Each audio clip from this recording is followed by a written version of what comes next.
Bonjour, je suis Boakossi à Sirifix. Alors, je fais cette vidéo aujourd'hui pour vous annoncer de façon solennelle que le combat contre la colonisation est terminé aujourd'hui, en 2025. Oui, le combat est terminé, c'est-à-dire que le coup de grâce a été donné à toute la machine qui gérait les avantages du colon sur l'Afrique. Le coup de grâce a été donné grâce aux réseaux sociaux. Beaucoup de gens ont fait ce combat sur les réseaux sociaux pour pouvoir faire infiltrer la graine de l'autodétermination, pardon, à la jeunesse africaine en général. Voilà. Il y en a beaucoup qui n'ont pas compris, mais le nombre qui avait besoin de comprendre, qui avait besoin vraiment de voir ce qui se passe, de comprendre les enjeux mondiaux qui sont en train de se passer actuellement, de comprendre la direction vers laquelle le monde s'en va. En tout cas, le quota a été atteint grâce aux réseaux sociaux, grâce aux vidéos, à tout ce que nous avons fait sur les réseaux sociaux pour que les jeunes puissent s'emparer de ce combat-là. Donc à partir de là, c'est terminé.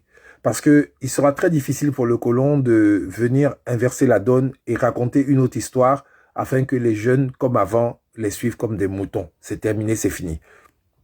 Ce dont à quoi nous assistons actuellement, c'est juste de la résistance que les gens essaient de faire, mais c'est juste une question de, quand on dit de temps, c'est-à-dire, c'est même pas une question d'année, c'est une question de mois, pour voir toute la machine s'écrouler. Premièrement, le colon en chef lui-même, dans son narratif aujourd'hui, à travers l'ancien président français François Hollande, a fait une vidéo, a fait une interview où il a vraiment, de façon, mais vraiment lamentable, essayé de défendre le narratif du colon, mais il a été tellement ridicule, je vous assure. Je crois que la vidéo est sur la page de Monsieur Franklin Yamsi, où il disait que oui, la France a envoyé des soldats au Mali pour pouvoir défendre les Maliens sous la demande des Maliens, alors qu'en réalité, le président du Mali à l'époque, je crois que c'était Jean Kouda, avait demandé simplement un appui aérien et des renseignements satellitaires pour pouvoir savoir ce que les terreaux faisaient afin de pouvoir les frapper avec le minimum d'armes qu'ils avaient. Et ils ont changé ça et ils sont venus avec des troupes militaires pour envahir encore une fois le Mali et puis continuer à faire ce qu'ils avaient l'habitude de faire, c'est-à-dire l'exploitation et ceci et blablabla et tout cela. Ça, on va pas s'attarder dessus. Mais son narratif à lui, il est venu dire que oui, 50 Français sont morts, 50 soldats français sont morts pour le Mali à cause du Mali. Mais est-ce qu'on peut quantifier le nombre de soldats africains qui sont morts en France sur les champs de bataille à l'époque de l'occupation allemande? Parce que la mort d'un Africain, la mort d'un Français, je pense que c'est la même mort. Si on veut parler du passé, si on veut aller dans ce narratif stupide là, pour dire que oui, les gens sont morts, bon, on va faire jusqu'au bout, on va aller jusqu'au bout. Donc le nombre d'Africains qui sont allés combattre pour libérer la France, et puis le nombre de Français qui sont morts pour combattre pour libérer l'Afrique, parce que ce n'est même pas les mêmes conditions, les mêmes choses, et contre les mêmes personnes, il n'y a pas match. Donc il faut arrêter ce narratif-là, Monsieur François Hollande. Franchement, c'est ridicule. Alors, après, il dit que oui, ce sont les Russes qui sont venus et puis qui sont en train de foutre le bordel en Afrique pour chasser la France. Non, Monsieur François Hollande, ce ne sont pas les Russes qui viennent pour foutre le bordel en Afrique pour chasser l'armée française. Ce sont les Africains eux-mêmes qui ont fait un constat après les indépendances jusqu'à aujourd'hui et qui ont vu que les soldats français, en fait, en Afrique, ça ne marche pas. Parce que l'Afrique est toujours en même état depuis les indépendances jusqu'à aujourd'hui, c'est toujours les mêmes problèmes. Et ce qui fait que beaucoup d'Africains en ont tellement marre de vivre dans la misère en Afrique qu'ils veulent venir maintenant envahir, comme on dit, l'Europe. D'après Sarkozy, la France n'est pas la poubelle du monde. Vous voyez, non? Donc nous, on veut arrêter tout ça. On ne veut plus que les Africains aillent remplir les pays des autres. On veut que les Africains restent en Afrique. Donc pour que les Africains restent en Afrique, il faut que la France aussi se retire de l'Afrique.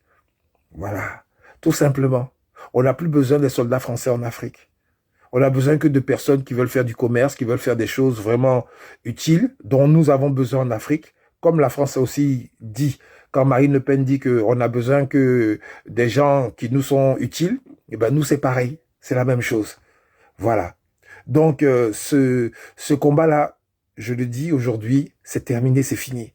Il faut que les gens comprennent, parce qu'il y a encore des gens, des Africains qui font de la résistance et qui pensent que c'est encore les mêmes choses comme avant qui vont changer la donne et qui vont refaire que l'Afrique va partir de bon pied, bon oeil et puis tout va bien se passer. Non, depuis 1960, ça ne va pas. Les gens se débrouillent comme ils peuvent et aujourd'hui, maintenant, la corde a été tirée et là, elle est en train de rompre. Là, c'est fini, c'est terminé. On passe à autre chose. On essaie autre chose. Ce ne sont pas les Russes qui viennent nous embrouiller. Non, c'est nous-mêmes. On constate, on fait un constat et on adopte l'attitude qui va avec. C'est tout. Donc, franchement, si la France veut travailler encore avec les Africains, ben il faut qu'ils changent leur fusil d'épaule. Il faut qu'ils changent leur politique. Il faut qu'ils changent leur façon de voir les Africains. La condescendance et toutes ces choses-là, c'est terminé. Sincèrement, on en parle, on le dit toujours, mais les gens ne comprennent pas apparemment. Mais à un moment donné, tant pis. À un moment donné, tant pis. Pour revenir à la Côte d'Ivoire, le 4e mandat illégal et illégitime de Dramane ne passera pas. On ne laissera pas ça se faire aujourd'hui. Parce que on constate que des gens, des partis politiques sont en train de faire le contraire de ce qu'ils ont dit.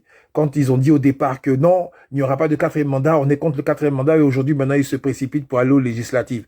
Et dans ce débat-là, je donne raison au petit Benito, qui est en Suisse et qui fait des vidéos et qui dit son point de vue, qui n'est pas d'accord avec cette histoire de législative, comme moi d'ailleurs, comme beaucoup d'Ivoiriens d'ailleurs, parce que c'est vraiment l'Église qui se fout de la charité, quoi.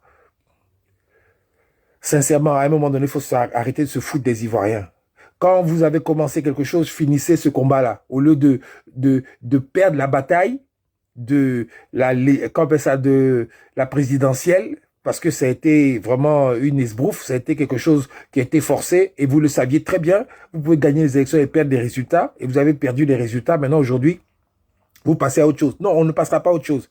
Le 4e mandat ne passera pas. Et aller aux législatives, accompagner Dramane, ça veut dire accompagner son 4e mandat. Ça là, c'est clair et net. Et on regarde maintenant les gens qui sont en train de s'agiter pour aller faire des législatives, aller faire... Nous, on vous regarde, hein. Mais on sait déjà qu'à la fin, là, vous aurez honte. À la fin, là, vous aurez honte parce que ce 4e mandat n'aura pas lieu. Et après, on va régler nos comptes entre nous. Ça, c'est clair. Parce qu'il y a eu trop de morts. Il y a eu trop de personnes qui ont perdu beaucoup de choses à cause de ces bêtises de 4e mandat.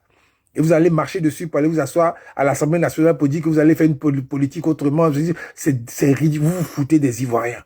Vous vous foutez de tous ceux qui ont eu le courage de dire non et qui se sont battus et qui ont perdu la vie ou bien qui sont en prison actuellement. Vous vous foutez des gens, vous vous foutez du monde.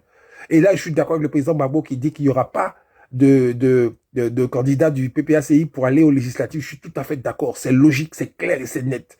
Ça va dans la même démarche. Il n'y aura pas de 4e mandat. Maintenant, vous qui voulez, vous êtes tellement intelligent que depuis des années et des années, vous faites les mêmes conneries qui engendrent les mêmes résultats. On vous regarde. Il n'y a pas de problème.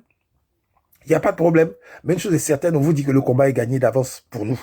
C'est fini. Et on ne va pas laisser les gens qui sont morts cadeaux comme ça. Non. On ne va pas laisser ceux qui sont en prison, en train de perdre leur temps en prison, en train de perdre leur santé en prison, cadeaux comme ça. Non. On vous dit, à vous qui êtes en prison actuellement, du courage. Vraiment, Yako, du courage. Mais nous allons continuer le combat jusqu'à la victoire finale, puisque nous avons déjà gagné, mais il faut maintenant l'appliquer sur le terrain. On va le faire et vous allez sortir et vous serez honorés. Ah oui, oui, oui. Mais les gens qui veulent, qui dansent, qui ne savent pas sur quel pied danser, qui vont à gauche, demain à droite, là, on vous regarde. Parce qu'après ça, là, je vous assure qu'on va régler nos comptes. Et quand on dit on va régler nos comptes, on va vous mettre à vos places. Parce que ça suffit maintenant. À un moment donné, quand on fait le combat, on le fait jusqu'au bout. Arrêtez de sautiller à gauche, à droite, comme des sauterelles, là, et pensez que vous êtes les plus intelligents du monde. Soit on fait la guerre, soit on se bat, soit on se couche et puis on accepte. Mais vos histoires de stratégie et de ceci et de cela, là, où à gauche, vous voulez pas d'un président, à droite, vous allez justifier sa mandature en allant à des législatives, c'est des conneries. C'est des conneries. Il n'y aura pas de 4e mandat. Donc les histoires de législatives, là, voyez ça mort en même temps. On vous le dit, jusqu'au bout. C'est fini. Le colon lui-même, il est dans tous les problèmes, il est mélangé, il ne sait pas comment faire. Et c'est sur vous, là, il compte. Pour pouvoir donner un petit justificatif à la connerie de Ouattara.